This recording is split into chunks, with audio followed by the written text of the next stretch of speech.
আসসালামু আলাইকুম। আমি নিয়ে ভাই দুই একটা কথা বলতে চাই।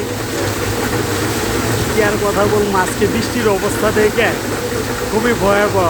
যদিও বৃষ্টির এই নিয়ে 3টা ভিডিও করলাম, কিন্তু এখনকার অবস্থাটা আরও পরিস্থিতি খারাপ। বৃষ্টির পানি যদি আপনাকে দেখাতে পারি যে কী অবস্থায় পড়তেছে বৃষ্টি, খুব কন্ডিশনটা দেখাই।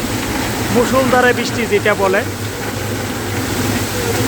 কঠিন একটা বৃষ্টি হইতেছে, কঠিন বৃষ্টি, খুবই কঠিন,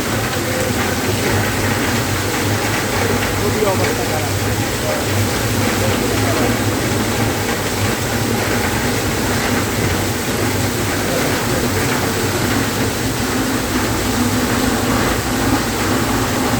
পুরা কঠিন বৃষ্টি, বৃষ্টি মানে একেবারে কঠিন অবস্থা বৃষ্টি। যদিও